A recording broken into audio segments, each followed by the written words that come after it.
Kareem Ray, your host at the One Soccer Nation podcast, and today I have the pleasure of interviewing Stephen Short. Stephen, it's been a long time coming. We've met back in 2022 at the USL mid-year event, but we never spoke, and we also ran into each other, quote unquote per se, at back in Miami 2023 in November at SoccerX, but still never spoken. We recently just spoke on the phone. Was it yesterday or 2 days ago? 2 days ago, I think. Was it 2 days? I know it's gone by so fast. I think it was 2 days ago, but it kind of feels like it was just yesterday. So we're finally connecting, and now he's on the One Soccer Nation podcast. Super excited to have you on, Stephen. Oh, thanks for having me. Yeah, it's kind of crazy how we continue to cross paths, but we were all both so busy that we really didn't have a chance to sit down, did we? Absolutely. So, Stephen, you've been a part of the United Soccer League for 12 plus years. And then the last club that you were just with in USL 1 was Lexington Sporting Club. You've done a lot in soccer. So I'm going to start off with my favorite question.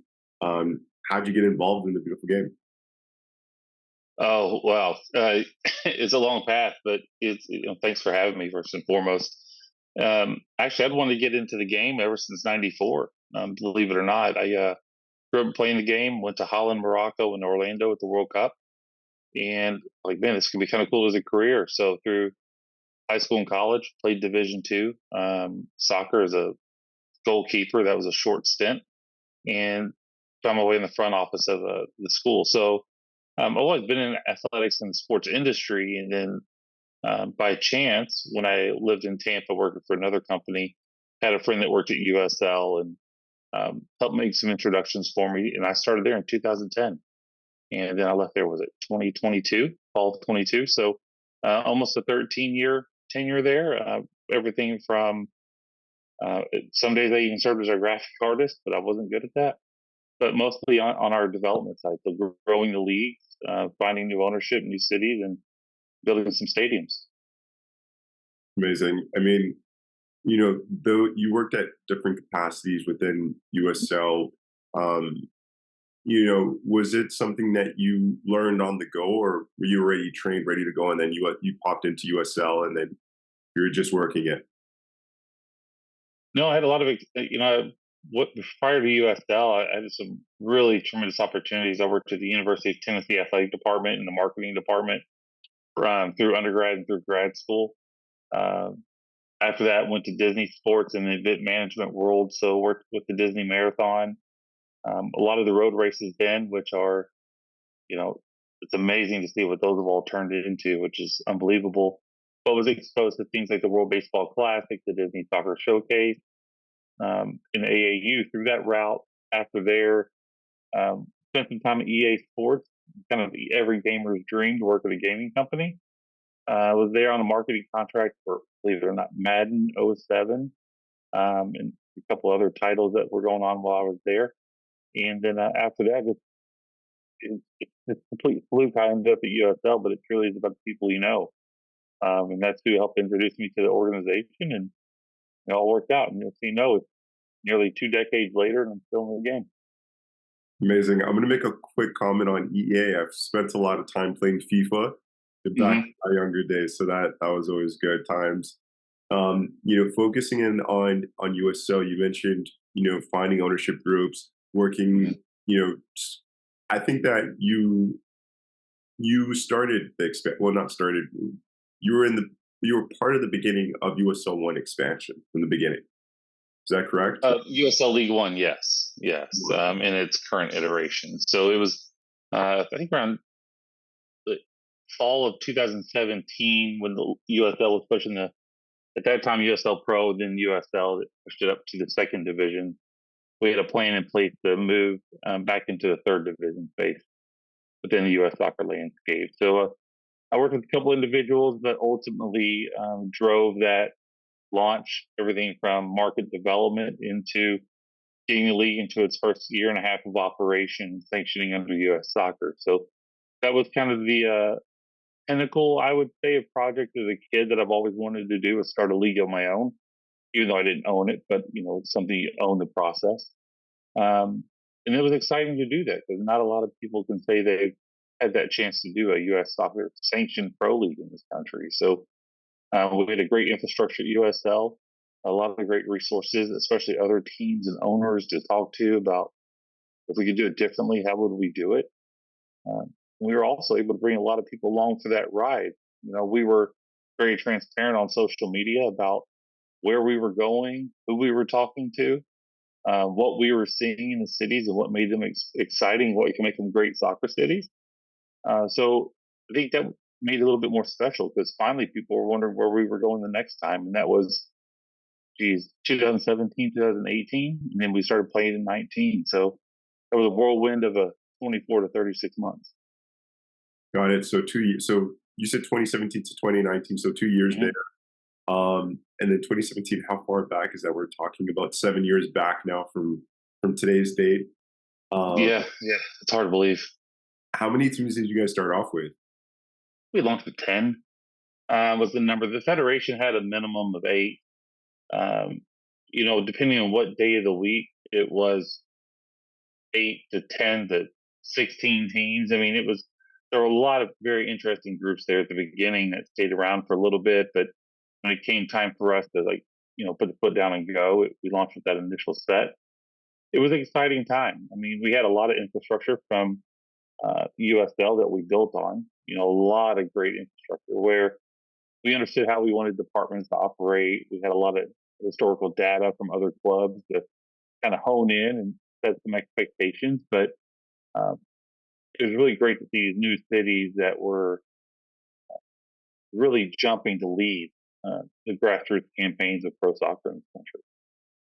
Amazing. So for our viewers at One Soccer Nation, USL One stands for United Soccer League One, which is a third division Mhm. professional soccer league in the U.S. Soccer pyramid. They also have USL also has USL Championship, which is Division Two. So when you say historical data, I'm assuming that's what you're referring to as USL Championship data to build out the USL One. Yeah, with some championship data, I mean, that started back in 2010. So uh, we had, USL at that time under different brand names. Had what was the first division, second division, that ultimately became USL Pro, and then USL, then ultimately then the USL Championship. But regardless, you could see a lot of the like operations when it came to ticket sales or staffing trends or in how the game was continuing to grow. And so you would translate those, say, here's the historic data. But if we were moving forward, obviously you get to make it your own to a degree, which really just providing some guide rails. Understood. So when the conversation in 2017 was beginning in regards to like we're going to start USL One, it's going to be sanctioned third division pro in the US. What Mhm. was the vision and intention behind it? Like why start a Division Three pro league when you guys already have two? Why But not well, at look that at time, we only had Division Two. We also at that time at USL had what was known as the PDL or Premier Development League, which was really and now it's USL League Two, but it was the premier U23 competition during the summer for collegiate age players. Not all of them had to be in college, but collegiate age players to compete throughout the summer months, stay in shape, return to college if they were a collegiate player, or continue to be seen by pro teams, potential scouts. So we identified there was a gap, right? If we went from directly from amateur up to or pre-professional to Division Two, you let that gap at Division Three, and I think that we started looking at that dating back to 2015. As far back as that, and it takes some time to develop the models and get things together. But it was an exciting time, right? The game was growing. U.S. The women's national team was doing a great job. The men were doing good. Certainly, that dark spot of not qualifying for the World Cup hurt us emotionally, but I don't think it hurt the game for what we were doing too much. But we all grow from it, and so you saw a lot of people wanted to be part of growing the game here, and then getting awarded the 26th World Cup.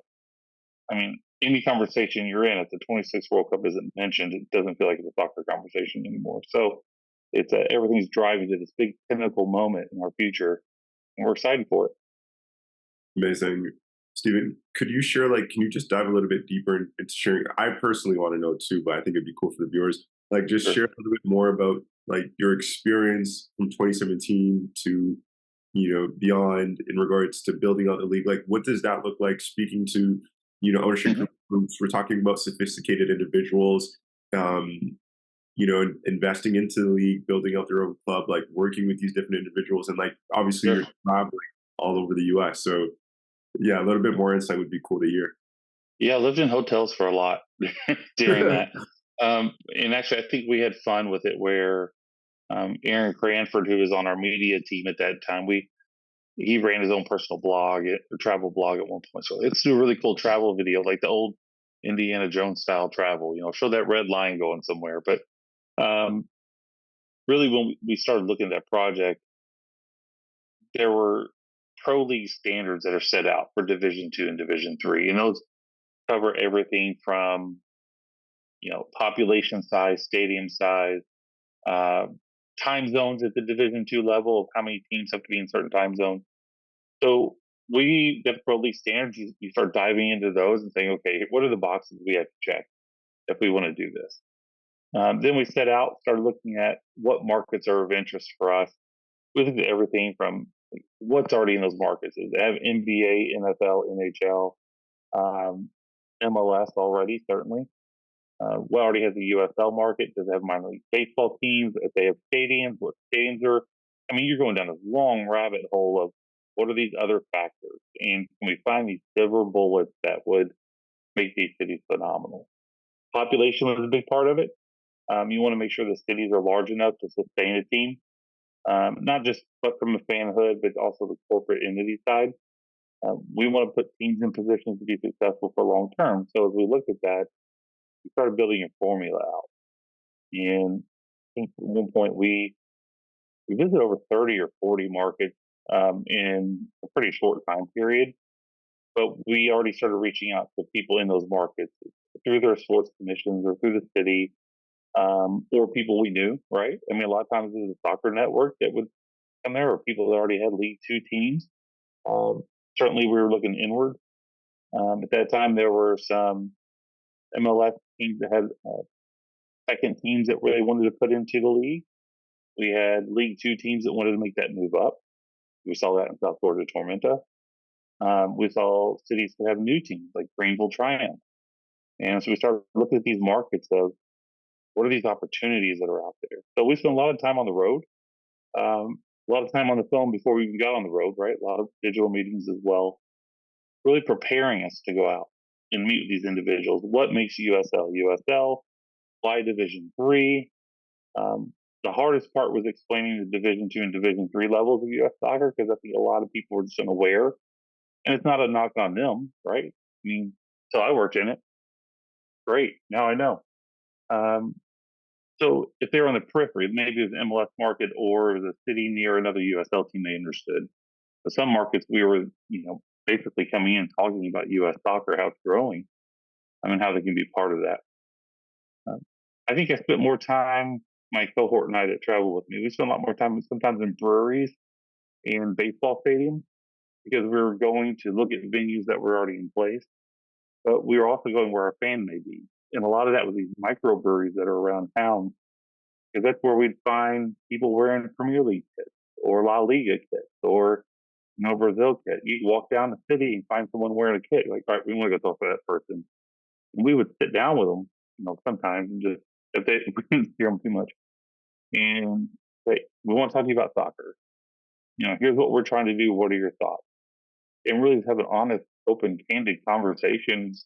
What do you like? Do you play? Have you played? Do you just play FIFA or 2K? What do you do? And so a lot of people kind of pulled those layers back for us. Ultimately, what they would help lead us to who are the individuals in town that may be the right person to be behind this project. And in most cases, it worked out. Some cases it didn't, but that didn't mean we stopped trying it. You just kept pushing in that city, right? Of, hey, we've got a venue.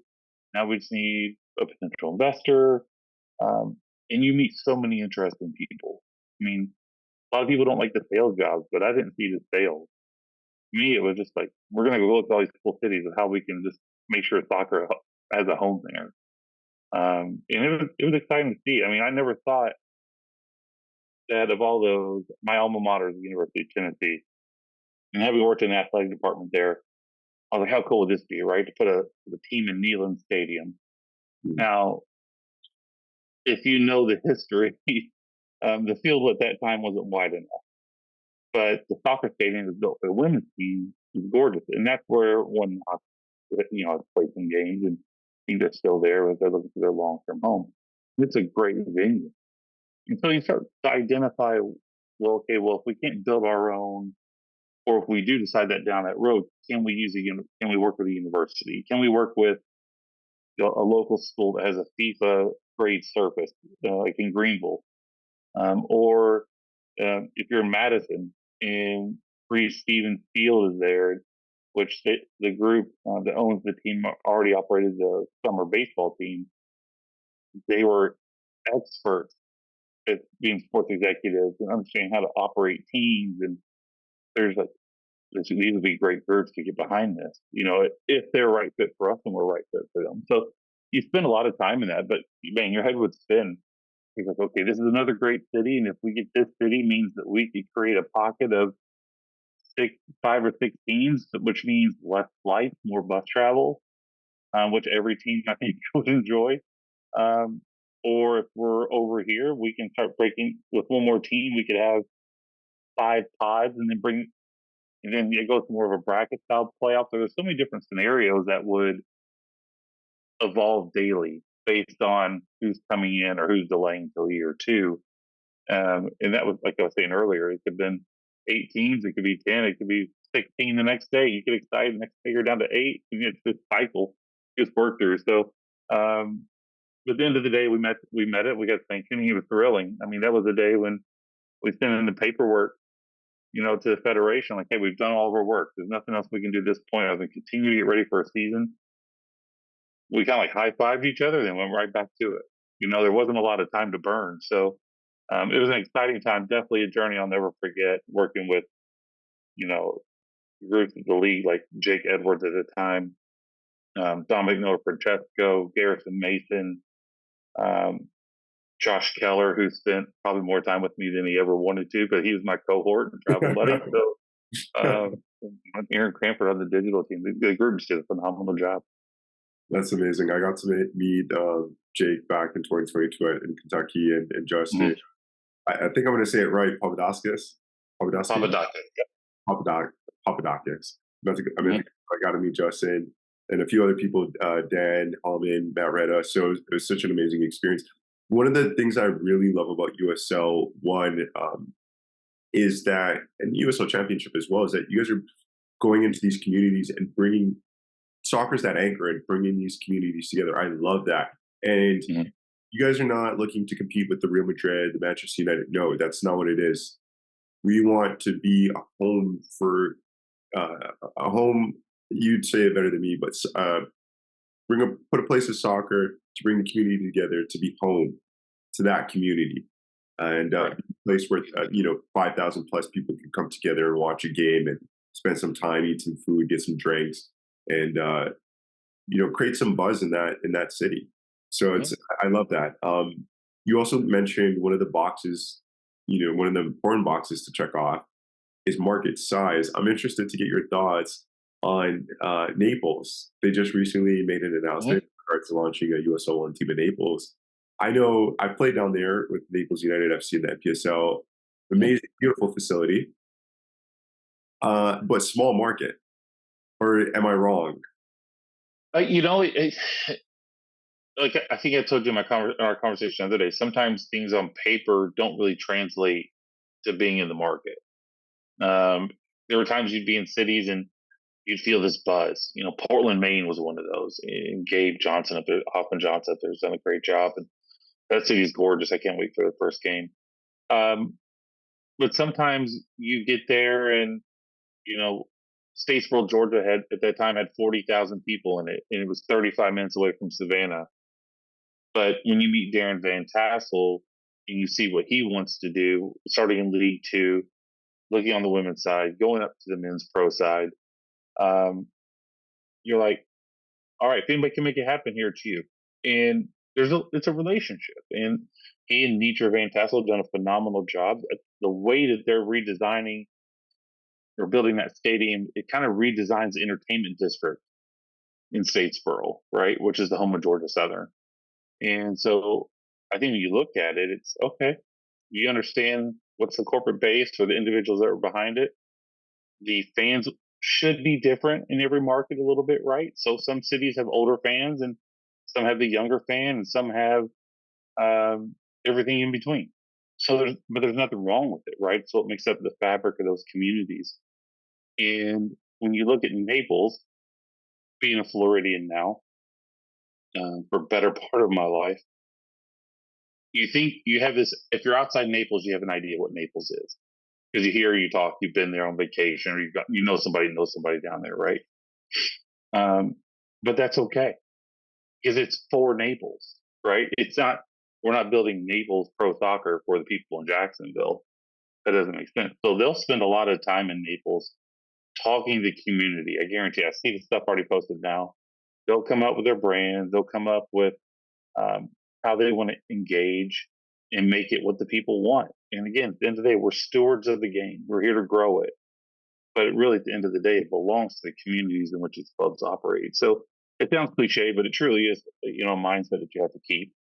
Um, I know we use the term owners and investors a lot, but you see what they do in the communities. A lot of time they're legacy projects, and they're there for the city because the city may want to do it, but maybe the funding wasn't available at that time. So if a private investor comes in and can make it happen, there's a lot of benefit to that. I'm excited for it. Plus, it's another drivable game for me, so it's another one I get to go watch. 100%. And I said it to you before. I'll say it again. And I've been to all around Florida. Hmm. West Palm, Fort Lauderdale, Miami, Orlando, Tampa. Tampa's beautiful too. And I Hmm. was in Naples for 6 months. Naples is my favorite spot in Florida, to be honest with you. Yeah, Really it's love how. okay. I don't take offense to it. It's if you like to fish, it's a great town for you when the tarpon running, right? So I've spent some time down there, not a ton, but it is a really cool downtown, and that complex is gorgeous. So I'm excited to see what type of atmosphere they build there. Yeah, me too. Um, Going back to USL, you've navigated US soccer sanctioning. Um, Hmm. how long and difficult was that process? I don't think it was that long, to be honest with you. We had at that time, I think it was August. I think it was like August 14th or 15th of 2018. The information was due, and that process has evolved with the Pro League Task Force and their compliance. You have a lot of documentation you have together to prove you check each team and the league itself checks the boxes. It's a quality control mechanism. You know what I mean? So you receive it is for what it is, and that's U.S. soccer protecting the game 100%. So I have no problem with it. Um, we used League One. I think it was a little easier because we were doing it from the beginning. So we knew what U.S. soccer wanted to see. So we were collecting a lot of that information on the front end, right, and building our own checklist to make sure that we gathered a lot of that. It wasn't as frequent prior to that. I think for the championship, and I may be wrong here, but now it's become an annual, if not semi-annual check for U.S. soccer, and I think it'll continue to go that way. The only thing you have about it is it can be a big data gather for the club in the season. So you kind of look at that balance of, hey, can we get this on a 2-year cycle? It would be better for the teams, but it's team by team. So the process itself, I think they laid it out very cleanly for us. When we submit information in, and I don't know what happened, to be honest with you, if there were more conversations I had outside my purview, but we submitted all the materials the best we could. So the consultant they use, it sends it up to the board for approval and a recommendation. We were able to answer all of those questions. And so the toughest thing about that whole process was the facilities that were under development, whether a new field was coming in or they're working on a lease, and having all that documentation ready to go so fast. But that's only because of the first year league. I think, if you look at the USL Super League, they probably went through the exact same thing in their sanctioning process to be a first division women's league. So, we learn from it each time. It evolves every year. And then, now it's probably a different format that you have to complete. So, um, it was a compliance process that was needed. But I think it also helped us, like I said earlier, it gave you guardrails of, no, this is what we need. It's in black and white. It's not to be interpreted. There is no interpretation needed. It's simple. So, and I think it helped the leagues when we were talking with some of the teams at the time. Saying we have to have this, and here's why. It's not just because we want to collect the information. Here's how it's used. It doesn't get used beyond this. And if we have any collective feedback, we can provide that to them after the whole process. But let's get the sanctioning done, get the league approved, and let's get towards playing game. Understood. I want to go back here, Stephen. You mentioned Darren Fantasso. They got a really, I had them on the podcast. They're doing a really big project. Big fan. Yep. Yeah, 200 acres of land, huge project, lots of real estate. What, I've also listened to a lot of Justin's interviews. Hmm. He always goes to real estate, the opportunity for mixed use development projects. Um, Hmm.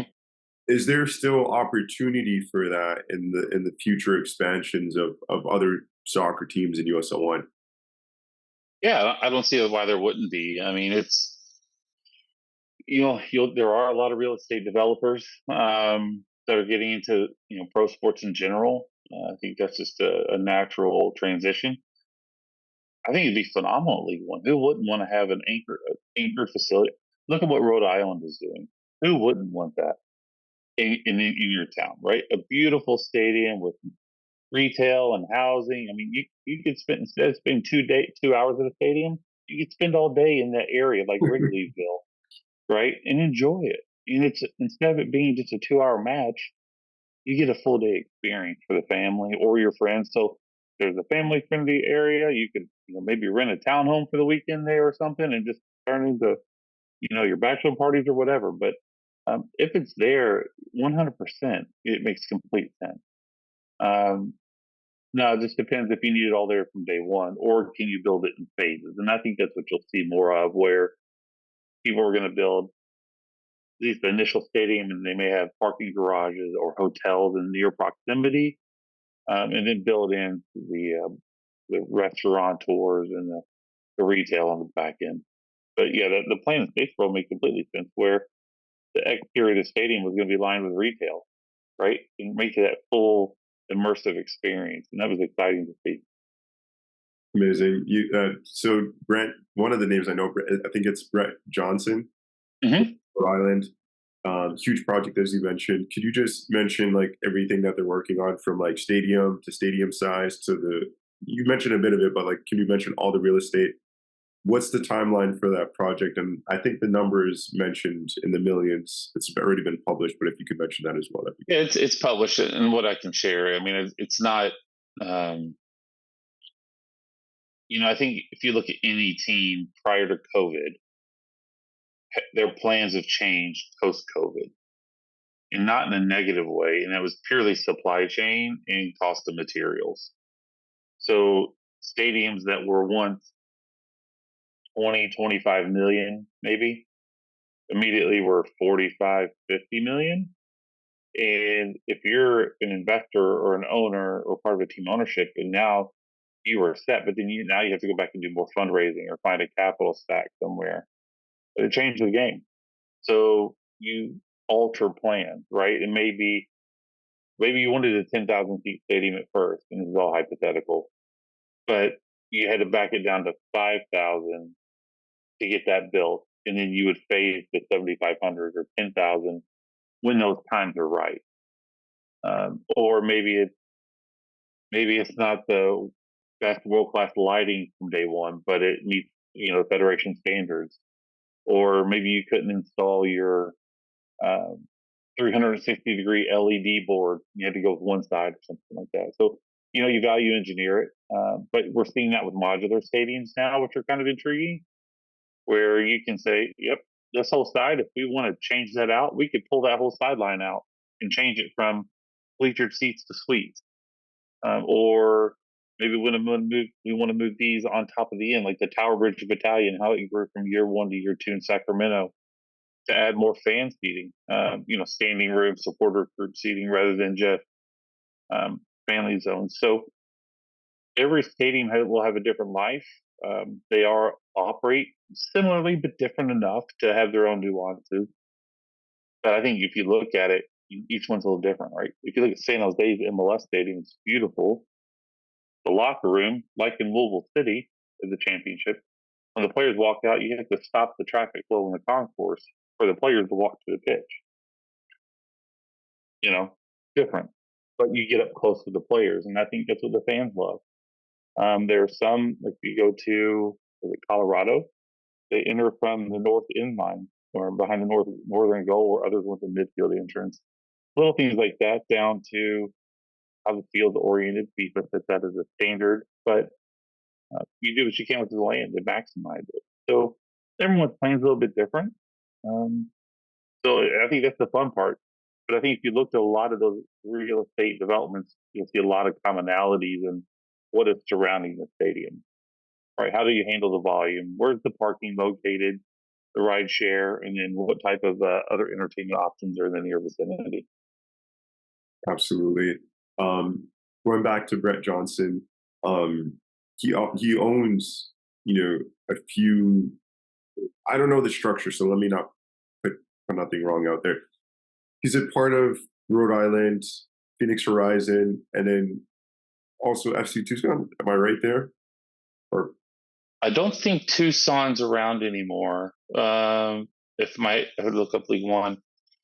There's a federation statute that says you can't be a primary owner of two teams in the same division. Okay. Um, he's part of the ownership group of the team in England and also Rhode Island. Was part, or is probably still part, I can't speak to the ownership entity, was in Phoenix. Phoenix did own FC Tucson for a couple seasons. So, yeah, it's muddy, but Brett's been a huge champion of the game. And I spent a lot of time with him when we were trying to launch League One and just picking his brain on different cities and markets and methodologies. Huge fan of him and what he's done for the game and his background. I mean, how many wins can you? It's unbelievable. I mean, you look at Phoenix, you look at what he's doing in Rhode Island with this group there, and then what they're doing in England with Ipswich, I believe it is, isn't it? Um, yeah, I mean, it's just the impact that one person has is unbelievable. I mean, who wouldn't want to be able to do that? yeah, for sure. In regards to PTO, private team owner of clubs, Hmm. obviously they have to meet a certain net worth, yeah, and willing to own a certain percentage of the club. With saying that, can the PTO be an entity or does it have to be an individual? I believe the pro league standard state it has to be an individual. Um, and I haven't seen the most modern version of them, but it seemed I would envision that down the road you're going to start to see the value of these entities so large that there will probably be some desire for entities of some sort to own the clubs. Maybe it's venture capital or an ownership group of some sort, but rather than one individual. But usually, what that does it makes one primary point of contact, right? And they want to make sure that the team is funded properly. That one season doesn't ruin the club, you know. And that's important. I mean, you have to have that consistency. So each league certainly take the U.S. soccer standards and elevate them at their own discretion. I mean, I don't think you choose when you do that in order for consistency and safety, but I mean, I'm sure ownership of MLS teams is far above what U.S. soccer mandates for Division One status, and there are plenty of groups in the Championship and League One that are above what Division Two, and Division Three status requirements are. So that points at the league discretion. Understood. Diving into Lexington Sporting Club, Hmm. started off back in 2022 and went on to 2023. Um, Hmm. why did you go from USL to club? I think you usually see this transition of individuals at clubs go to leagues or people from leagues go to clubs. Oh yeah, It's yeah. probably not full evolution, right? Um, I've been at USL nearly 13 years. Like I said, most of my soccer career was there. Um, they were phenomenal to me, and truly a family environment. And I launched the expansion club strategy department after League One, which is focused on really helping teams once they're in the league, right? Once they've been announced or working to that announcement to their first game and helping them build up their businesses. And part of me was in that mind of you're helping all these teams. It'd be great to go do it yourself sometimes, like we were working a lot off of common practices and best practices learned, what we've seen in our own experiences and what we've worked with individuals on. But I wanted to go put it into practice, and there's nothing wrong with that. And I had the opportunity to go up to Lexington. I'm originally from Kentucky, so that was a special thing for me to be able to be part of a little city early on and then in Lexington. So um, don't go back to my high school days. They weren't glorious on the field, It was the only kid that wanted to play goalkeeper, but that's okay. Um, and I saw what the group wanted to do and wanted to be a part of it, and they were gracious enough to have me. Went up there in October of 22. So we had, let's call it 5 months to be generous to get ready for the season. We were doing whatever expansion club does. You're working 20, 22-hour days and working. What's next? Great player contract. Great. What's next? Player registration through FIFA. Great. What's next? Okay. Marketing plans and ticket sales. And so it was a fun sprint, and I live for that energy. I think that's something I've always found where a normal 9 to 5 is not me.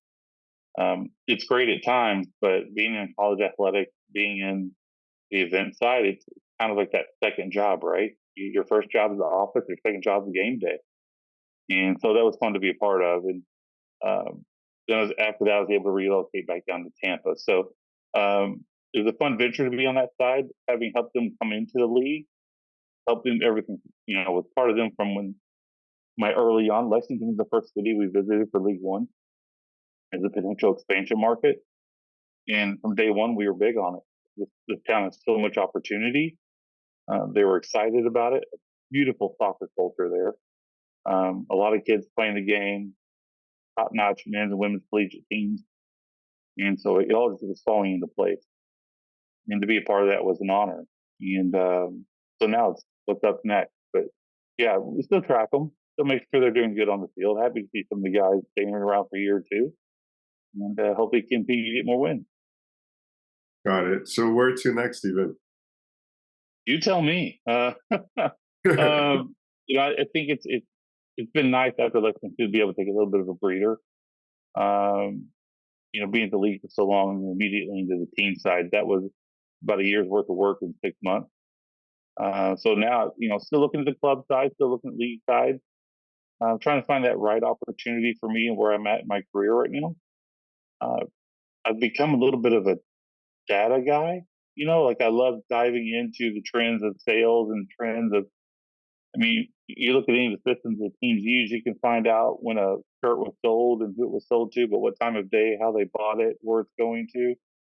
I find it very unique to see, kind of like we did with USL expansion, of when this stuff occur, when these big moments happen, and then how do you find out who's behind it, and then how do you continue to capitalize on it and say, okay, well, if you have a club that has a youth club, right, and they have other facilities, and let's say you have this entertainment district, and you can find a way, and a lot of people are doing this now, and all these systems are tied together. You can find out who your super users are, like who's the guy that's coming in on game day, that's tailgating all day, using his parking pass, is eating our concessions. Maybe he's a season ticket holder, maybe he's not. Can we create new season ticket holders out of there? Can we create special experiences for those individuals that are just that bleed the club, and are part of the blood and the fabric? And I think you can really create some unique opportunities that'll make memories for people. And that's the special sauce, man. That's the fun part. So I think finding opportunities to continue to do that, that's the goal. Amazing. Yeah, truly amazing. I think those are the fans that every club wants, and that's what supports the club, the fan. We're now seeing, quite a bit fan ownership Mhm. Opportunities coming out for fans to own a piece of a club. So that those are cool, very cool structures and cool opportunities for the public. Um, and you mentioned starting off the league USL One in 2017. So you've seen franchise fee of where it started and where it is today grow. Mhm. And where do you see it in the future? Do you see this trend still projecting upwards? So without a doubt, I mean, you're going to get to a point where there's a impact moment when you won't be able to buy your way into the game anymore. I mean that starting brand new franchises, right? Like it's very much the minor league baseball model, the English football model. The teams are there. You've had a finite number. You're done. So the exclusivity increases franchise valuation because of scarcity. But the teams still have to operate, right? So I think you'll continue to see those climb. I think the entities will. I certainly think MLS will continue to increase their fee if they continue to take expansion clubs. Um, but I think each league is strategic about it and to make sure they're not diluting what they already have. I think you're going to see ultimately to a point where if you want to get into the USL Championship, your only way in is starting at League One. Or down the road, do we ultimately see a federation sanctioned Division Four league, which doesn't exist right now? So there isn't a Division Four men's pro or women's pro.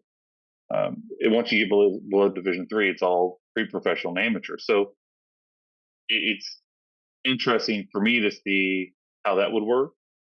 But you also have your players' associations and minimal payroll, payroll minimums and things like that you have to maintain. So I don't know if that's feasible uh, to be realistic, but might be. Or does I don't know how college soccer fits into that large mix again, and other things, all these summer league teams. So I think it'll continue to grow.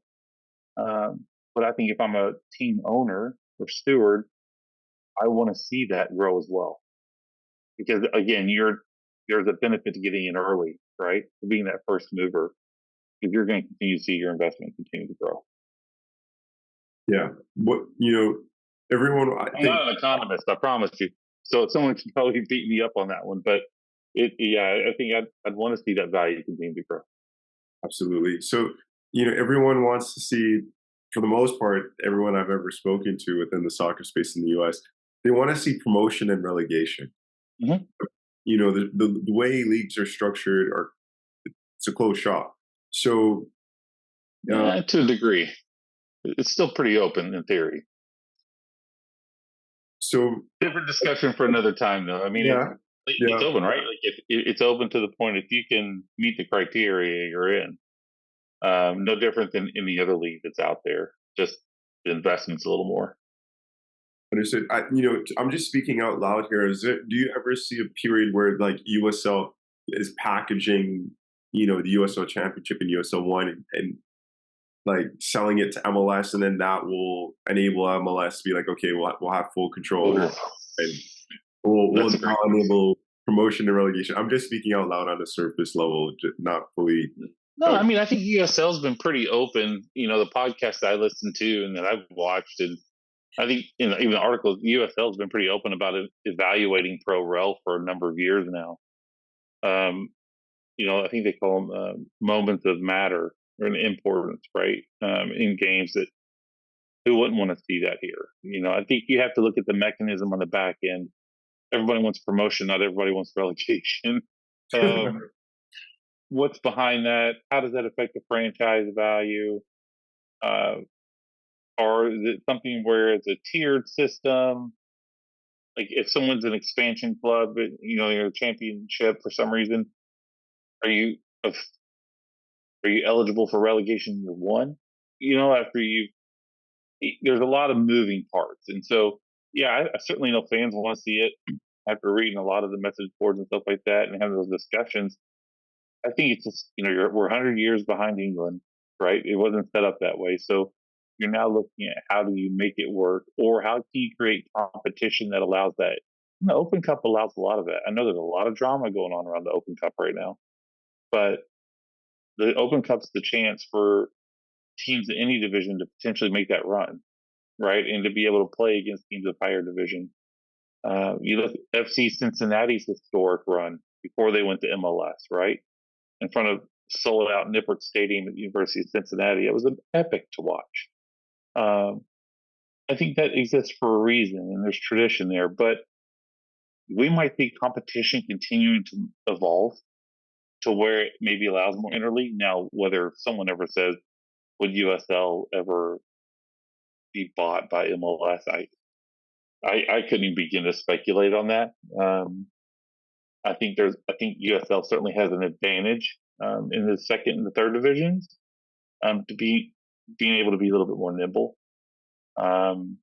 That may have some challenges at MLS, but I'm sure MLS, there's some guys in some back rooms working on a lot of different theories and models right now that are trying to figure out their path forward. So I know they're all in on a lot right now, so I think it'd be interesting to see what happens in the next 12 to 24 months. Got it. Something big is going to happen before the World Cup, I'm sure. Really? Who knows? I mean, why wouldn't it be? That's your platform. You know, everybody else around the world, like, do they watch USL? Do they know about MLS and vice versa? Do they look at it and say, well, it doesn't matter because it isn't pro well? Some people, that's what they're going to hang their hat on. That's fine. But the fact that you could lose it, I mean, it's thrilling, right? I mean, it's also heartbreaking at the same time. So it's a double-edged sword. Yeah. Well, you're on the inside, so Not right now, no. But I think it's one of those where if it's done, a lot of people are doing a lot of due diligence on it to make sure that everyone's involved, everyone's on the same page, there's nothing hidden, that everyone's bought in and they understand the plan, and everyone's a full go. That's the way I would look at it. Absolutely. You mentioned US Open Cup. US Open Cup is a good example of what pro rel could be in the US. And last year it was a USL championship team against an MLS team, Orlando versus who was it again? Sacramento, wasn't it? Yeah. Yeah. I went to that one. It was a fun match. What was the score? That game was close too, right? Or yeah, I want to say it was 1 or 2-0. I think near the end you started to see the gap. I mean, one guy in Orlando's roster probably had the payroll of Sacramento, right? And that's not a knock, but it was just a great run that they had. And you heard some people talk about it in the stands, but it wasn't a given. Sacramento had their chances. Orlando had theirs. Great to see them both with USL roots. I saw Orlando brought Dom Dwyer back for their kit drop. So that was cool to see this year. They'll throw back to the Lotto purple and red 3-lion kit. So 10 years for Orlando City. So yeah, it's just kind of been one of those really cool things to see those two teams that have roots come up together. And really Sacramento, when Orlando came in, they set the bar, right? Then Sacramento came in and set the bar, but they learned a lot from the Orlando route. So every team that started wanted to come in, they wanted to beat that team. They wanted to beat that one, be the next record holder. And so I think you look at both of them, and they both have tremendous histories, both have tremendous fan bases. It was just a phenomenal event. So I wonder who makes it this year. Sacramento was to win that game. What would that have done for USL and that club? That is a question I couldn't even answer.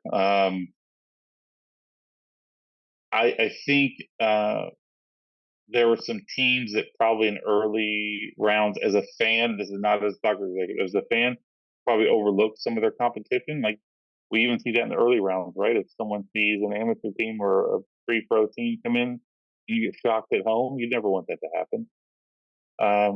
But that happens. Those cup sets are what we live for. And so the David versus Goliath is the other analogy, but we don't see if that's appropriate in some of the matches. But domestically, it would have been big, I think, for Sacramento to win that one, or Cincinnati years ago to make that run and make it through, or Richmond has made some great runs in the year. But to get one in the modern era that's won it would be huge. Since MLS came around, there hasn't been a non-MLS team that's won the World Cup. Because I think it was Richmond won one, and I think in Rochester, and then after that, It was all MLS. I could be inaccurate there, but I'm pretty sure it's accurate. So I think you do a lot, but hey, that's why you play the game. Any given day, the ball can go one direction or the other, or a deflection, or who was it? Forget his name right now, but the goalkeeper from FC Cincinnati when they took Chicago Fire to the shootout in the one, and I mean, he just had the game of his career signed with Atlanta United for the next season, right? So it's that opportunity on the national stage to show your city off. And we sat with the Sacramento fans in Orlando, just where the USL tickets were, and what a great experience just to walk down the street with them and hear about their journey as fans. To walk in the stadium with them and say, "Man, I wasn't going to miss this game. This is my club. It has been since day one." That's what makes me proud of working in the game. Long time ago, living in Florida, I went to a movie theater and there was a kid wearing a Sacramento kit. And I went up to him, not in a weird way, he was transferred. I said, "If you don't mind, I work in soccer. Where did you get that kit?" And the young man said, "I have a friend that lives in California, and I went there for the summer, and I went to the team's game. It's a pretty cool team." And I'm like, I brought that team into the league. So it's kind of like this full circle moment of just kind of getting emotional off to the side of like, I mean, this team, that's what teams can do, and it's the passion it brings. And it was just a really cool moment. Yeah, that's such a cool moment. Thank you for sharing that. I mean, Uh, would you think you would? What would you? Let me ask you this: how did Didier Drogba playing for Phoenix change Phoenix? I mean, when you receive those type of Joe Cole in Tampa, and some got Freddie Duke playing in Tampa, I think for a little bit, right? So you see these names coming around, and you're like, they can still make an impact. no, it's huge. It's a huge Mm-hmm. impact, and it's growing the game. Uh, talk about growing the game. United States will be hosting Copa America coming up uh, Mm-hmm. next 2 years. The biggest one, 2026 FIFA World Cup, and then maybe FIFA's Women's World Cup will be hosted in the US too. So before we actually even go to the World Cup, and coming towards the end here, we got we could say the word Messi. We could say the name Messi. Oh, Messi, not only Messi, we got Suarez, Sergio Busquets, Jordi Alba, all that. They're all unbelievable. wearing pink with David Beckham in Miami in MLS. What are your thoughts, and how does it make you feel? I think everyone should say it's exciting. I mean, if you don't, I don't know how a football fan. I mean, it helps 100%. It helps. I mean, I think I saw it. What was the headline yesterday that Inter Miami may be looking at $230 million in revenue this year alone? Unbelievable, unbelievable. But strategic decision to bring in Messi certainly makes them even more global than they already were. I think it gets to the point where if you looked at Juve when they changed their brand, if you remember how dramatic that was, um, when Juventus made the change, they had this vision of becoming more than a football club, right? And they went into like a media company, production, and apparel, and all this stuff. I wouldn't be surprised if Inter Miami's following or creating their own path of likeness, where it's more than just football here now. I mean, it's just I went to Orlando when he was supposed to play in that game, and he wasn't able to play because he was hurt. I had never seen so many Messi jerseys in one place in my life, um, and it didn't matter. It's a movement. It's a cultural movement that you want to be a part of. You want to experience it because everyone's there for the game. And see this one guy come out on the field and just to be able to see the goat in person. I know that's all we bought tickets, right? To be able to see him as close to home as can. So I'd like to venture down to Miami. I'd love to see that stadium. They've done a great job down there, and it'll continue to grow. I know they're the favorites. I think now all the bet makers and odd takers out there are seeing them to be the favorite for the season, but you just never know what's going to happen in a long season. But yeah, I mean, just I'd love to see it from the outside in. What would it be like at another country that are if you're an Argentinian? Um, what are they covering Messi every game here? I imagine they are. Or if you're in Barcelona and you're still a huge fan, are you still getting a ton of Messi news? So I think it's fascinating to see and on the global play, and I think he's a good fit for Miami. I mean, who would say he's a bad one? Yeah, and it's pretty cool to see that like Messi won the 2022 World Cup to then sign and play in MLS. Like it's such a I don't know, you couldn't tell a better story than that for Mm. Americans MLS, and I mean that's pretty cool. It's not like you're getting Messi off PSG and he didn't win the World Cup. It's like Messi just won the World Cup and he's coming to America.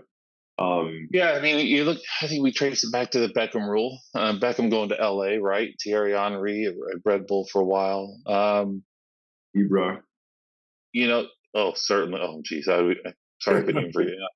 Yeah, it was a lot of time. It was amazing. I love seeing the players come here. I think they recognize it, that the league is a league of opportunity, whether it's competition, whether it's profile, whether it's whatever reason they need a flammy lifestyle that they want in the U.S.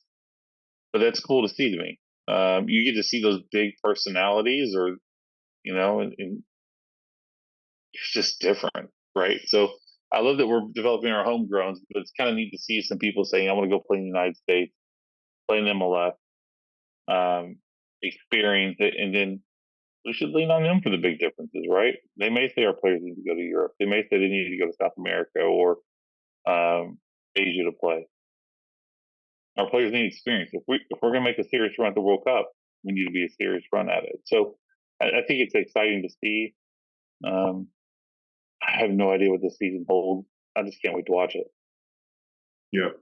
And the last question I'll end off here just because I want to be respectful of your time. Oh Uh, yeah, you're good.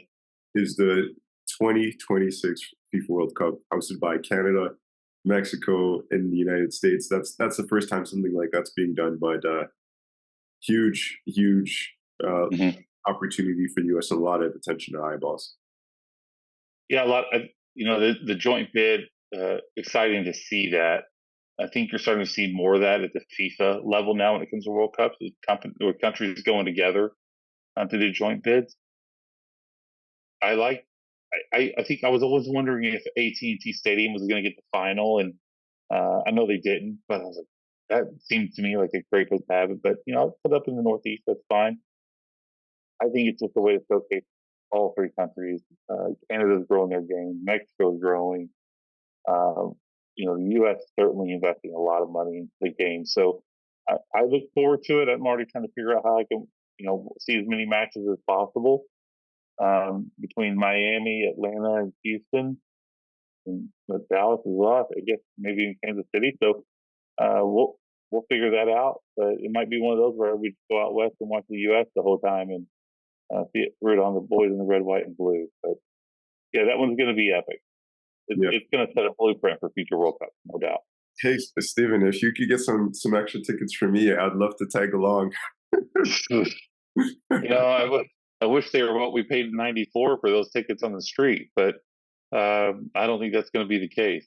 So we'll see what happens. But I think the neat thing about that is, if you want to watch a game, you're going to have a chance, and you just have to figure out if it's in your market, if it's a close city, or is it one where you really just want to go watch one in Canada? Go watch it in Canada. Go watch it in Mexico. Check out that different culture. Check out the different environment for a match. I mean, FIFA's running it all anyway. So, it's a great time of the year to take a vacation and go watch some awesome football. Absolutely. Well, Stephen, I'll end it off there. Was there anything I missed or that you wanted to add in? Oh man, I appreciate it. I love talking the game. I think you know that. Our hour-long call that turned into 2 hours 2 days ago. Uh, I would say one thing: keep an eye on these markets and these cities that are launching in USL. You're going to have some that just catch fire, and they're doing great things in their city. Yeah, they're winning on the field, but a lot of times, go to social media, find out what they're doing in their community with their fans and how their fans are engaging with them. Because to me, man, that's just unbelievable. The one example I would give you that always kind of tugged on my heartstring was in Sacramento, and Erica Bjork, who was the VP of marketing there at the time, and their partnership team um, and our ownership, they worked with their local healthcare partner. Um, and they did a Capes for Heroes program, and that the hospital was already doing this, and so the team got behind it. But what they would do is kids that were battling illness, um, they made superhero capes for the kids, and the kids would wear them around. Well, the team partnered with them, and what they did is they brought the kids to the match to be, walk out the club, and the players wanted to wear capes too. And you watch it, and you're just like, this is so cool to see players embrace what these kids are going through and help them fight through these down days. And next thing you know, like fans are making their own capes for superhero night, and then bringing fabric to donate it to the hospital to make more capes. And I think it's authentic. It's not fabricated. It's not, oh, we have to do this because it's cool. They did it, and they did it, right? I mean, it wasn't something they had to commercialize. It wasn't selling sponsorships behind it. It was a community thing, and it was a Sacramento thing. And that one's the one I've always kind of used as the litmus test or the bar for how do you make an impact. Because if you went back and you watched it, I mean, I'm sure there wasn't a dry eye in that stadium during that walkout. And that's just pretty cool. That's a connection that is rare. So I think that's the goal of teams in this country, regardless of what level they're at. Provide opportunities for players, the city, community, future executives, but also make that city connection to the residents of, hey, we are your team. We want to represent you. We want you to come out and have fun, watch us, cheer us on, but at the end of the day, we're here for you. And that's pretty awesome. 100%. Well, Stephen, thank you so much. I look forward to learning more from you, um, and asking more questions in the future. Anytime. You got my number, man. Call me anytime you want. Sounds good. Well, Stephen, thank you so much for joining us on the One Soccer Nation podcast today. Thanks for having me, and then we'll look forward to future episodes as well.